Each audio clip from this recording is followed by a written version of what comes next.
Hi, welcome to Rose Yoga, Tapping into Heart Courage. And today I am excited to be joined by my colleague and now friend, Jeff Granville. Um, Jeff is very passionate about holistic healing. And as far as I know, you are a breath work practitioner and mindfulness practitioner. Maybe you have some preferred titles, but today we just want to start sharing about our intentions of how we want to show up to serve humanity, empower other people. And we're really passionate about healing, especially trauma and fear from the body and connecting to our higher selves. Jeff, would you like to share what your favorite titles are, what resonates for you? Yeah, absolutely. Thank you. Make sure we're in the right view here. Should we go side by side? Does that work for you? I usually do the speaker's view, but I'm open. Do you have a Well, preference? let's go to that. Is it switching over and we're doing good? Yeah. All right. So little IT moment, folks, no problem. And yeah, thank you, Veruschka. Thank you for the introduction. And what I like to focus on is using mindfulness, conscious awareness, to utilize the mechanisms of our biology to get to a point of zero agitation, zero angst, and clarity. And what I specialize in, because of my son's journey through leukemia in the Western medicine, is I focus on the prevention of trauma, the release of trauma, and the integration of the lessons learned from trauma.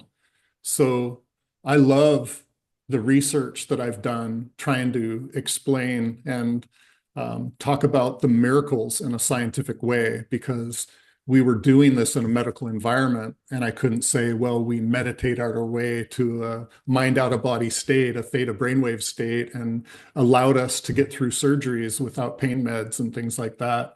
I had to be able to talk science to the scientists in that environment. So it really motivated me to look into the scientific explanation behind what appears to be miracles. And it has led me down a wonderful path of discovery and conscious awareness and how we can get to a physical state of being, physiological state of being in the moment, and then actually alter the outcome of any event in our life. We can, and that's how we manifest, that's how we create outcomes. So I use, like I was working through the Center for Healing Neurology here in Seattle and visiting, doing home visits with some of their most stuck patients where every other remedy has been tried. And it's a matter of using your conscious awareness to realize there's another possibility, to have that aha moment that opens us up into a path of discovery of how we can get from where we are to our ideal state of wellness.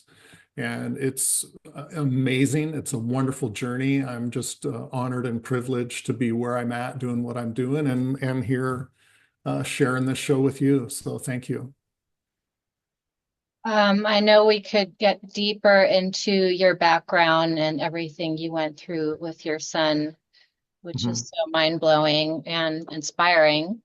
But how about we do a little hands-on coherent breath work right now? And if you're Yeah. listening, you can join us. It won't be very long. Yeah, that's an amazing uh, point to make, Veruschka, because really, as I visit with people, I always say, I don't need to excavate your past to clear your future. It's like talk doctors go back the Freudian way and they just reinforce trauma with today's consciousness. And none of that is necessary. When I started working with the Center for Healing Neurology, I had access to the files of their history, their diagnosis, their medications, their side effects, everything. And I studied them diligently. But I found that no matter what the diagnosis or prognosis or medications or whatever was happening, their symptomology, I would do the exact same thing. And that's mindfully take them to a coherent state in their body. And from there, we can create. We don't need to dig up the past to clear the future. So when you talk about, okay, we could go into all the details. That's just like a healing journey. You don't need to go back and talk about all the details. We can do it right here from where we truly are. And I was literally riding the elevator one day at Children's Hospital, and there was a social worker from the heart transplant team for kids. And we got into a discussion, and she said, "Give me your elevator version. What helps you most?" And it's this, it's coherence breathing. And coherence is a term used like when we speak coherently, or in quantum physics when two frequency wavelengths are coherent with each other.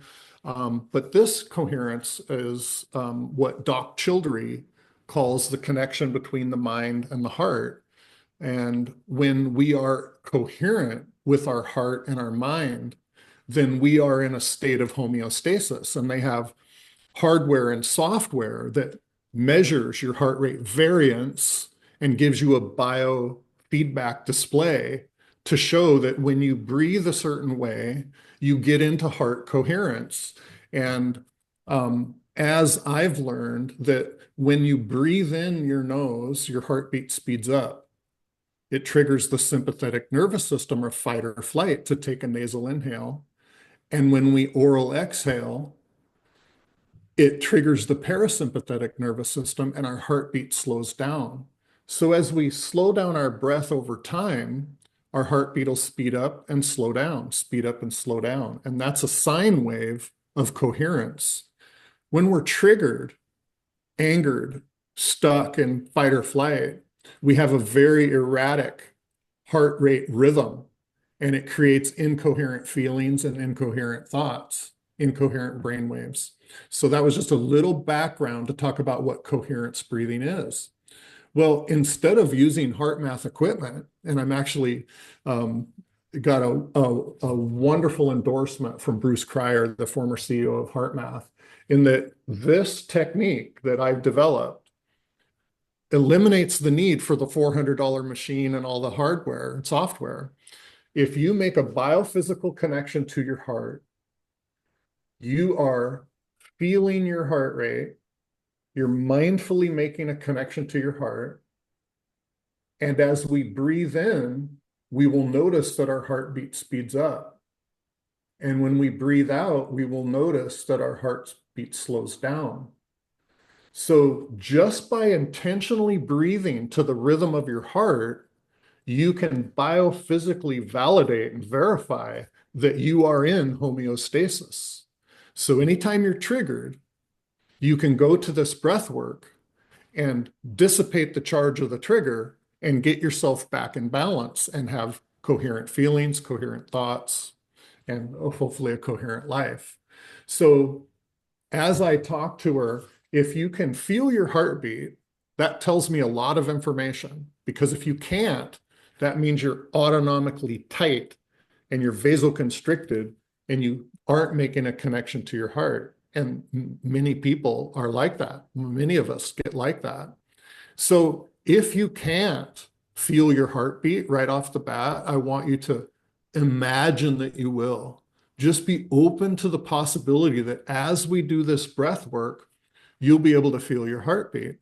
And I actually have two more breathing exercises that come prior to this. So if you can't find your heartbeat, we can get it. We can do a reset breathing and a controlled breathing and then go to coherence. But we're going to do this now. That was a lot of explanation. But what I'd like everybody to do is just kind of rock themselves steady in their chair, find a nice spot you feel comfortable, with your feet flat on the ground if you can, or just envision your connection to Mother Gaia, like lightning rods connected to Mother Earth, and your heart is centered.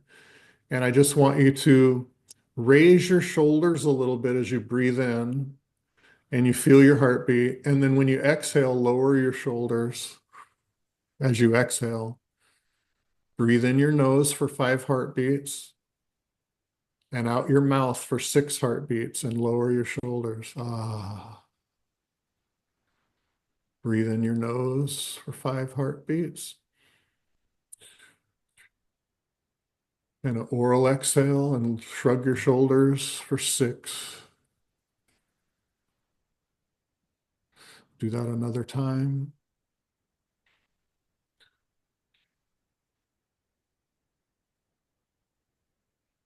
3, 4, 5, 6. And notice now when you breathe in, your heartbeat will speed up. And when you oral exhale, your heartbeat will slow down, especially on 4, 5, and 6. Really move your shoulders and count those steps. Okay, breathe in one more time. Now, oral exhale. Slow down. 4, 5, 6. Okay, go ahead and relax. All right, so I'm going to ask Veruschka, because you're here with me. Could you feel your heartbeat? Yes. Okay, could you feel your heartbeat speed up and slow down? Yeah. Dramatic, isn't it? Okay, so you are making a mindful biophysical connection to your heart. So when we're incoherent, when we're doing chores that our heart isn't into, when we're doing something in our life against the nature of our heart and soul, we are incoherent. We're doing it mentally triggered, and we make a separation between our mind and our heart.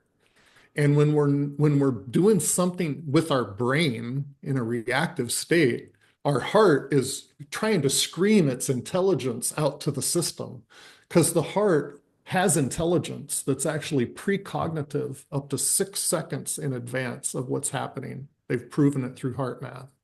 Okay. And it communicates its intelligence in 8 different ways to the body. Are Eight you, different ways. I would love for you to share more about that because I think Okay. it's Okay, very I will. fascinating I that will. people don't talk about. So Right. about Okay, that so cognition, and then are you going to share these 8 different ways? I sure will. Yeah, so what is very interesting is that one of my books up there in the middle is called Heart Intelligence by Heart Math. And it goes over the history of the study of the heart. And in the 1950s, a couple named John and Beatrice Lacey discovered sensory neurocytes in our heart, which are neural tissue, brain tissue in our heart. And just like we have a gut brain and a brain in our cranium, we have a brain in our heart, and it has short-term, long-term memory. It has instincts. It actually communicates with senses outside of the body directly to the heart that we're not picking up through sight, sound, taste, touch, and all that. So our brain is communicating to the environment through what I've coined our autonomic consciousness. It's what looks out for you. It's the layer between your higher self, your soul, and this 3D body.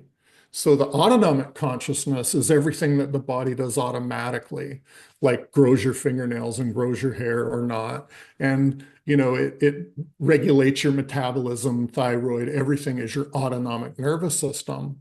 But higher than that, if you've ever had the hair stand up on your arms in the back of your neck, that's your autonomic consciousness.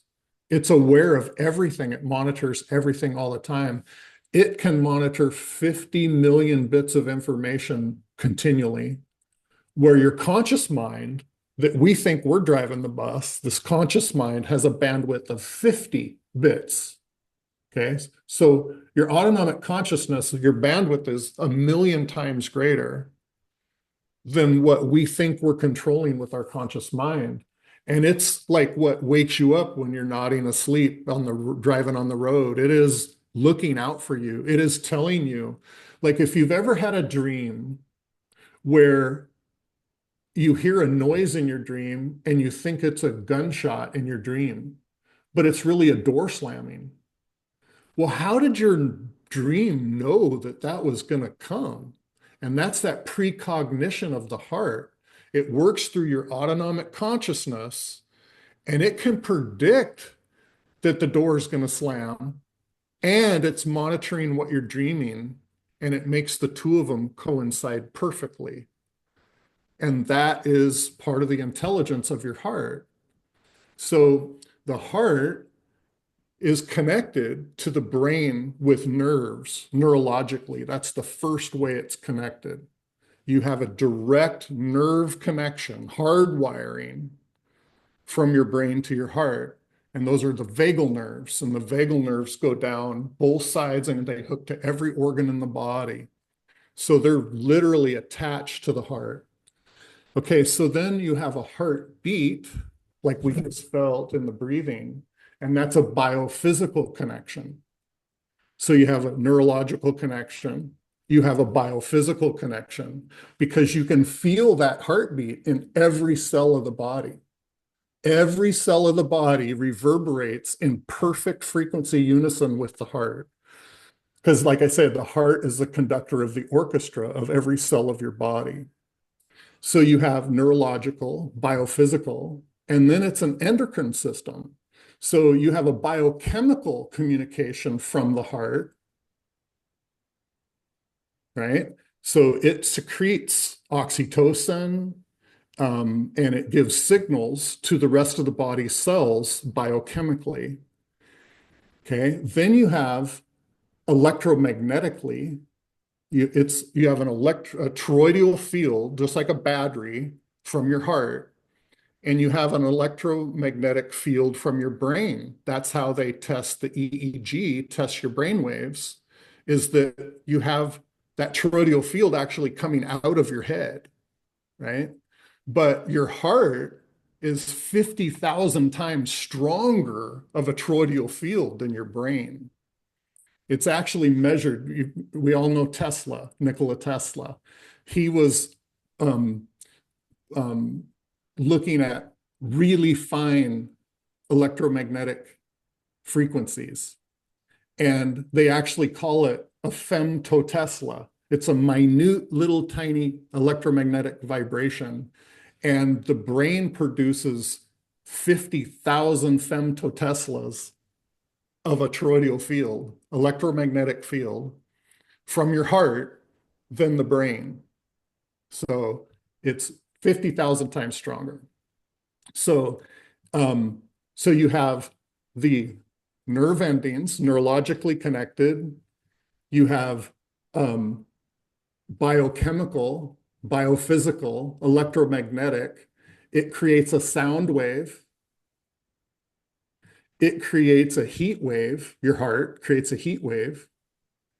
And it does a quantum connection through through the when you produce anything in your endocrine system, like a neurotransmitter or a neuropeptide or a hormone, those are all proteins called ligands. And when you have a neurotransmitter and a neuroreceptor, before they communicate directly, they communicate on a quantum basis. They are communicating in the quantum, and then they get close to each other and they communicate electromagnetically. And then they communicate physically when they touch. And then they communicate chemically when they produce their neurotransmitter into the neuroreceptor.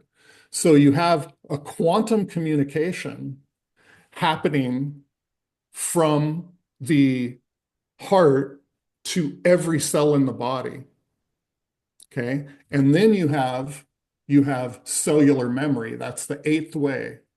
So like I said, the heart has neural tissue and it has long-term and short-term memory. So cellular memory is the eighth way. And I've researched this. There's no place else, not even heart math books, will tell you. They say it communicates 4 different ways. But I've researched and verified with the doctors, with PhDs, that all 8 of these ways, the heart communicates its intelligence to the brain. But when we're triggered in fight or flight and held there by trauma and stress and anxiety in the world, we are not connected to our heart. We still have a nerve connection to our heart, but we're so preoccupied with the human windings triggered in the left brain, fight or flight, that we aren't listening to the signal. So all of those emotions and feelings and guidance from our heart and soul are stifled and depressed and held down. And that's where sickness and illness starts, is the gap between our true self trying to be communicated through our heart and the triggered aspect of ourselves that we show up in the world to be. When you're not your authentic self, you lose your health. So that's a little bit about that. And so then the mind is a bit then disembodied from the heart when trauma takes over, is kind of what I'm hearing you say. Yes, exactly. What I'm so curious about is you're doing such a beautiful job describing it. My mind doesn't work that way, so I always appreciate this kind of thorough data and clarity. And my trying to follow you, I'm wondering about the toroidal field of the heart. Is that like action 24/7, or does that, like when we're sleeping, is it making this motion? I'm just so curious.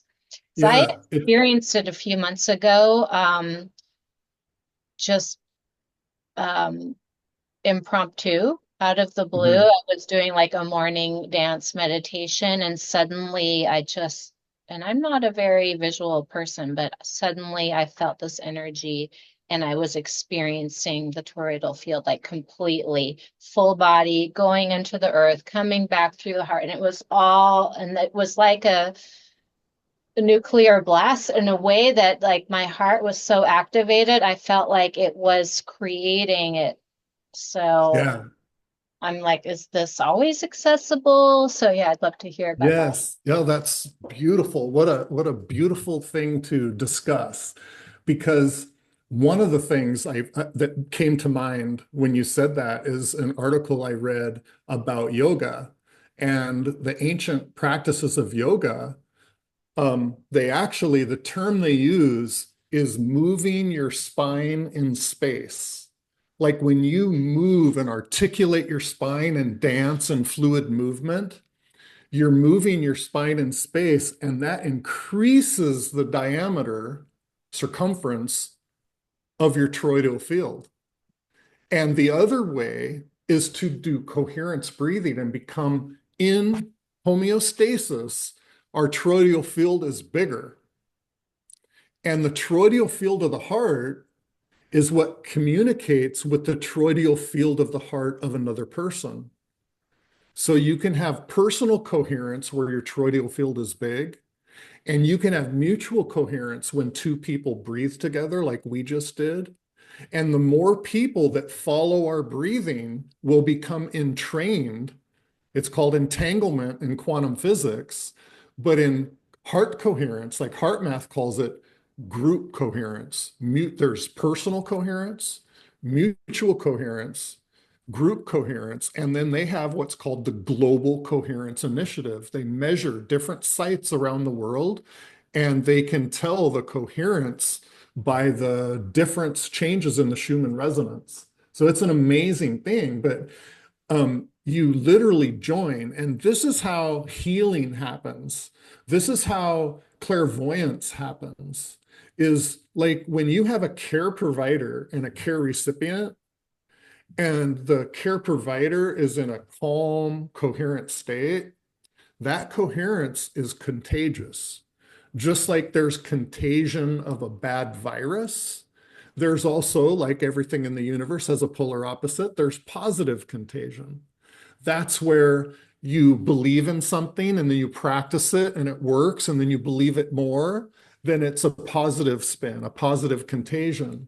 So when I'm calm, my calm can become your calm. When the care recipient is agitated at a higher frequency and they're having feelings of shame and guilt and doubt, which is a lower level of consciousness, but it's being powered by a higher frequency. That's a negative thing. Okay. So what you feel, what you felt, and you beautifully described is that when your left brain is triggered and you're worried about things, your toroidal field actually shrinks because your heart coherence shrinks. Okay, so then you're more like just working in the 3D. But this is like what I used to call the biophysical, it's called the biohacking of the physiology of our divinity. How we get to that 0 point of creation with the creator, right, is to let go of these human windings that keep us small, and you biohack your way to 0, and it raises your toroidal field and connection to divinity.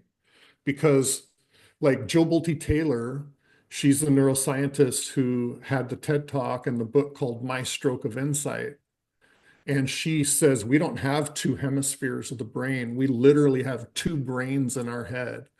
Our left brain is the 3D world, digital, and the right brain, she didn't say it's our connection to divinity, it is divinity itself. So our right brain, we've always heard we have a logical side and we have a creative side. Well, the creative side is creation. It's the creator. And we get our downloads through our right brain. It's a receiver. So we get it in analog, waveform, energy, broadcast, and our brain passes it from the right brain to the left brain through the corpus callosum, and it becomes digital in the 3D world. So that's how wave comes to form. And when we, like she says, our brains together burn about 20 watts. That's like a really dim refrigerator light bulb, right? It consumes 20 watts of power, both sides. But when we're triggered, we're going to consume more energy in our left brain. Like if we use 18 of the 20 watts for worry, then there's only 2 watts for creation left, right?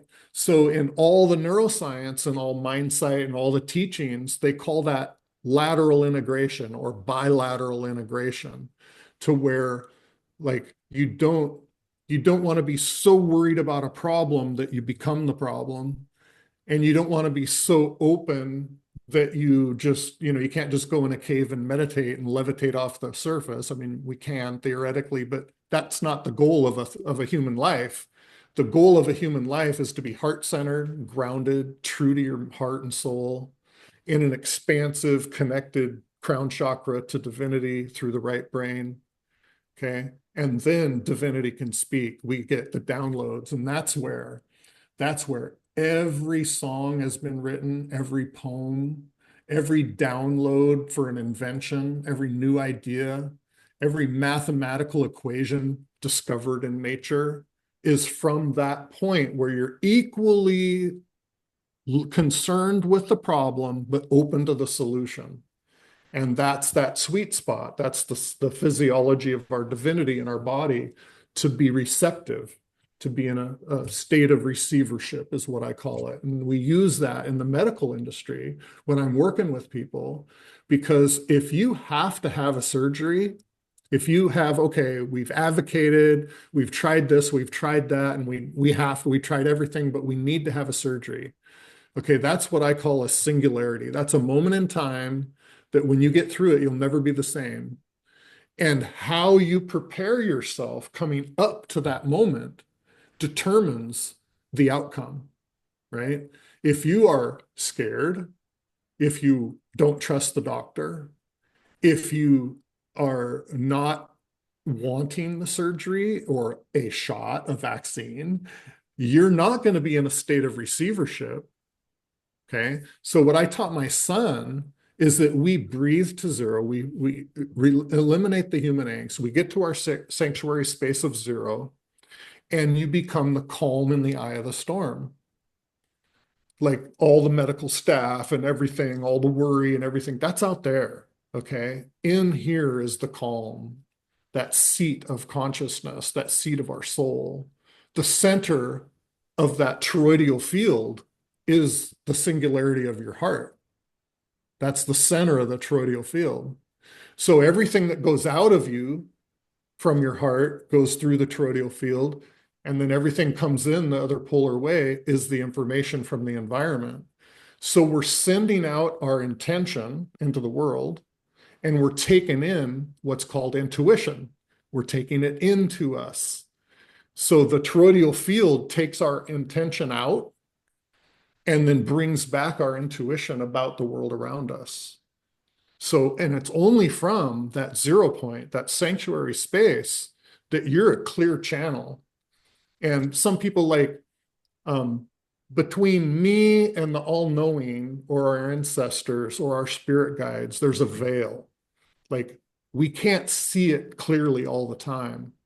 Like you saw and felt the energy of the toroidal field while you were dancing and moving your spine in space, and you had calmed the chatter of your left brain because you're expanding the creativity by dancing, right? Like I always say, we don't protest war, we march for peace. Like if you're trying to meditate and you're having bombarding, triggering thoughts, if you try to force those thoughts away, they just get stronger, they get reinforced.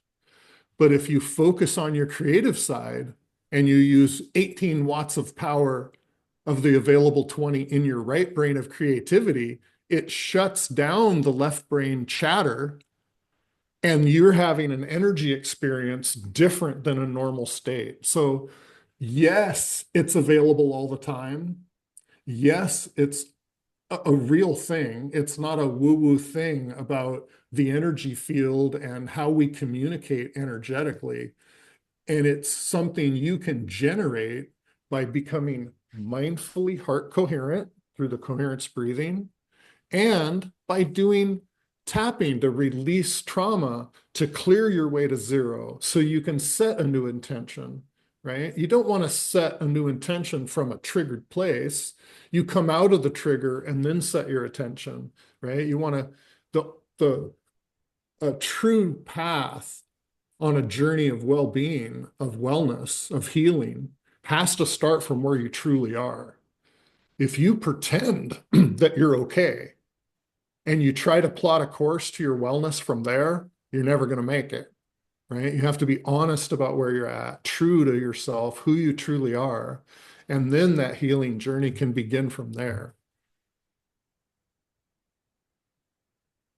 Yeah, I was thinking about sharing um, ev- things that you described about the toroidal field and the energy moving through brings me back to what you and I are coming together on as well, that we want to chat about masculine and feminine essences, Yeah, our unique individual essence, but also the interacting with that. And what caught my attention too was you saying being in a receptive state, we receive the information. And in my experience, that often has to do with actually not being attached to an answer or an outcome, and is all about that I learned by trying to bend a spoon yeah, yeah, so many years ago, where I just like researched it online. I didn't meet anyone who did it. I just like approached it very lighthearted, curious, um, feeling like a little bit silly, magical child, doubt too, does this really work? But the spirit of it, just you're telling the universe to do something, like sit, dog, sit. Like you're giving a command, but you're not really angry, but you have this conviction, like you know what you want the outcome to be. So in yeah, that same spirit, you're like, bend spoon, you're just supposed to tell the spoon to bend and then put it away and think about something totally different. Like you never even had any plan to do that, attachment to it. And it's like really about going into what I'm hearing you say called the back to zero of just like no attachment to the outcome, totally distract yourself. And then the answers come when you've least are looking, right? So it's like totally. you become receptive by being completely unattached. Yes. So it's a very fine, fine line to dance because we want to know. We want to know the right or wrong. We want to know the answer. But it's going back into that sincerity and 0 point and trusting that mystery, trusting the divine. Yeah. So I don't know. I guess this is a segue of like hearing about the receptivity of like the roles of masculine and feminine and why we are even inspired to begin these chats. So, and then on a closing note, every time I've done the spoon thing, when I've gone back to the spoon without anything in my mind, and suddenly it just bent. Sometimes Yeah. it was an hour later, sometimes it was 6 hours later, but it was when it was completely out of my mind, it was able to surrender. Yeah. That's super cool. That's super cool. And it really resonates with everything I've researched. Because like Dr. Hawkins, who the book Power versus Force is the study of kinesiology, muscle testing, and how we tap into the collective consciousness. And he makes a statement that um, a human cannot ask a question unless the answer already exists in the quantum. So that what that tells us is we can't have a human problem unless a solution already exists in the quantum, right? So he says the only gap between the problem and the solution in the quantum is the human wedge, the human windings, the human agenda, right? So if we just go to zero, and there's two things that come to mind that I want to bring up about ancient cultures. One is Japanese with Mushin, and one is Hawaiian with Ho'oponopono, okay? And there's similarities to the cultures and the histories, but it's completely different upbringings of these natural truths. And the Mushin, Japanese and Chinese have a version of it too, and others, but it's of being of no mind. And it's not the Western connotation of, mindless, not very smart. It's of no agenda. It's like everything I've learned, everything that's true to me, my spirit guides, my ancestors, my astrology, my all my tools are in my quiver. I bring them all. I show up with no agenda for an outcome. So that when a care recipient or somebody says something, you can then respond without like a like you, like say, we kind of wing it. We get on the show and we let it flow, right? And that is, we have a clear intention of being here, but we trust in the flow of the moment with everything we bring to the table that will say the right thing when it comes up. And that's Mushin. Now, Japanese is Mushin and Eastern, but Hawaiian, they call it Ho'oponopono. And they say that the essence of every soul is peace, joy, and love. And anything else is a human winding. And we're not talking about peace, joy, and human love where there's a reverse side of hate or jealousy or whatever. This is divine love. This is Mother Nature's love for everything, right? It is divine love.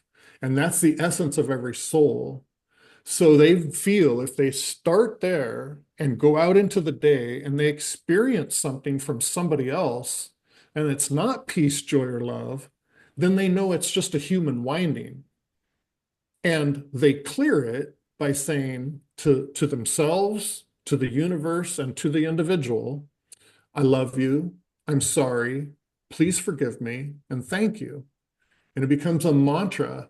And it's been very, very, very powerful and helpful to me on my journey, is that sometimes there's just nothing you can physically do about something, and you just have to clear it. Because they say, if you're Hawaiians say in Ho'oponopono, if your cup is full of human windings, where is there room for God?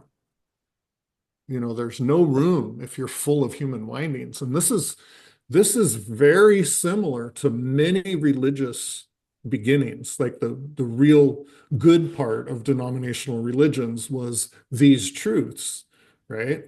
So getting to zero, getting to Mushin, and having no human agenda for an outcome, and like you did, be playful with it. You have the best results when you're playful. So you set an intention, you get to zero, and then you let it go. You set it down and let it go. And the second book I read from Hawkins, other than Power versus Force, where he talks about kinesiology and muscle testing, collective consciousness, his book I just read 2 books ago is called Letting Go. And letting go of those human windings is what opens up the connection to a divine download or a trauma release. Because I always say it's a two-way portal. Once you open the portal, it's a two-way portal. Trauma is held off from consciousness so that you remember how to survive a traumatic incident if it comes up again, right? And it's called body armoring, blocking it. And Thomas Verney, who wrote the book The Embodied Mind and The Secret Life of the Unborn Child, he's like the world leader in understanding that every cell has consciousness, every cell has memory, and it's not in the cell, it's in the quantum. And he says that like the design of the divine, your original perfect blueprint, is held in the toroidal field of your heart. And it's being blocked and body armored because we update every atom in our cell, rocks back and forth between wave and particle hundreds of times a second, right? So we are wave and we are particle. And like Nassim Haramein says, and many others, we're reporting back to source every time we become a wave. We're the feedback loop. So we get information in and information out. So like I say, holding trauma is a mechanism for survival, right? And the way to release trauma is to unwind it through the same portal it came in. So when we open the portal of receivership, we can then release our traumas and then take in the design of the divine to upgrade our system. And that's what spontaneous healing is. Could you give an example about the asking to upload the divine? I also want to honor that we are going to be wrapping up in the next 5 minutes. But I Well, that think was fast. I know the time My, flies. how time flies when you're having fun. Yeah. An example of what would you like? Uh, of of inviting what you're inviting from the divine to upload instead of the old as you're releasing that, like that's easier. I don't think that we're very versed in knowing how to call the new in. Yeah, I know, yeah, but you just, the way you said it, I'm curious if you can give us a little nugget. yeah. It's a big nugget. It's what what I focus on is the therapy I developed with my son to relieve trauma at his surgical sites. He has a dozen surgical sites, and every one of them, you guard and block and you hold that trauma because your conscious mind was asleep from anesthesia, disconnected, and your autonomic consciousness witnessed the whole thing, and it stores that trauma so that when you wake up, you'll guard that place and protect it so you don't let the cord be pulled or your stitches get pulled or whatever. It's recording that trauma. So the stir technique I developed for my son was to release the charge from that. And it kind of is a story of its own on how I did that and approached it. But when I do stir work with people, we recognize that somatic trauma, what I call a somatic trauma imprint, is a emotional snapshot from the level of consciousness that endured the trauma embedded in the soma, in the fascia of the soma as memory. So that if the situation comes up again, you're triggered into a reaction to survive, right? So when we do our somatic trauma imprint release, stir, we find the spot. And I remember it was so cool when you were talking, we were doing this in person, and you said, oh yeah, that's what we call the sore spot, right? It's this myofascial knot right below the collarbone from the shoulder down to the pec. And somewhere in there, you will have a knot where you're holding trauma around your heart. Okay. So what happens is those get blocked from consciousness. Okay. And we do our coherence breathing to get in homeostasis because there's three things that are required for a trauma release. One is that you feel safe, that it won't happen again. Another is that you're supported in that what comes out won't be used against you. And that you're in an expansive state, like your heart and love, you're in a loving environment, a compassionate environment, safe, supported, and expansive. That is the conditions for release of trauma, because trauma is held because the autonomic consciousness doesn't think you're capable of handling it at the time. So it holds that until you're in a safe environment, then it allows you to release it, right? So if you biohack your way into balance, into homeostasis through our coherence breathing, then your body feels like your autonomic consciousness acknowledges that I'm safe, supported, and expansive. So it'll release the trauma. So when you touch that spot, it's a sympathetic trigger. It triggers you into fight or flight, and people guard it. Like just sometimes you can just say, there's a spot here that's holding trauma, and I'm just going to raise my hand and people will feel it. They'll guard. They'll like even underneath actual movement, they'll feel like a tightening or a guarding to that spot because your autonomic consciousness is locking down on it. It doesn't want to release the trauma and have tears and emotions overflood us, right? So what happens is, this is the key point, when you breathe in, you're triggering the sympathetic, and we just make a connection to the spot. We just rub and touch and give love to the spot. And when we exhale, our heartbeat slows down, and we're exhaling a parasympathetic physiology in our body. So we're triggering a sympathetic response, but we're overlaying it with a parasympathetic physiology. So that allows the trauma to be released because you're in balance and homeostasis. You're not holding it as a sympathetic trigger anymore. You're exhaling it. So this is the long answer to your question, is that when you breathe in and you feel your heartbeat going up, you breathe in the perfect design of the divine, that in which is held in the toroidal field. Your original DNA blueprint is an energy wave, and it's out there coming into you all the time, and we broadcast it through our telomeres and DNA. Okay, so your perfect design of the divine, like I tell people like that are in wheelchairs, that you're sitting under a tree on a sunny day and you are going to get up and walk and run to me and give me a hug, or your husband or whatever, right? So you imagine that and you breathe in that perfect design. And then on the exhale, when we're triggering it and you have a parasympathetic overlay, you release everything that's not part of that image. So if you feel something come up, just feel it and breathe it out. So you're breathing in that perfect design and exhaling everything that's not. And that's how you open the portal for the trauma to be released and your divine design to be planted back in that tissue. Oh no, this is a cliffhanger now. He's brought up portals. I'll Yes, have to pick up on portals next time. Well, perfect.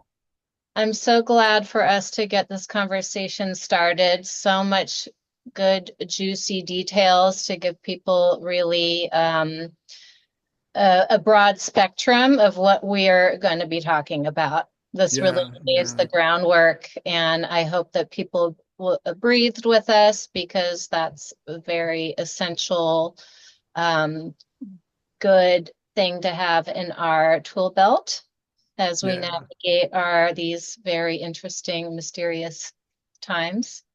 Mhm. And yeah, we're really here to support and inspire people to really lean into this trauma and actively alchemize it because we're here for a short time and we got this.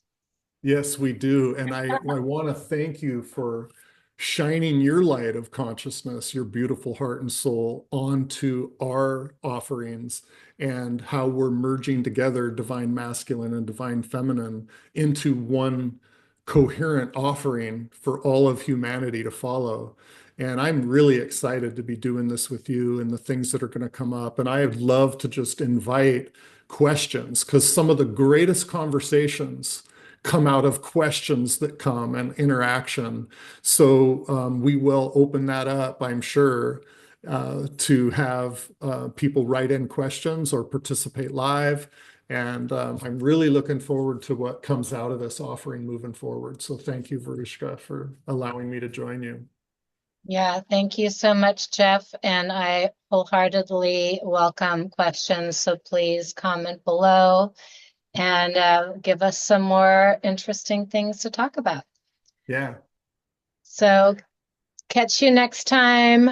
Share, comment, like, subscribe. We're really excited to bring the support out into the world right now. wonderful. And enjoy my blessings of peace and love forever. Thanks, Jeff.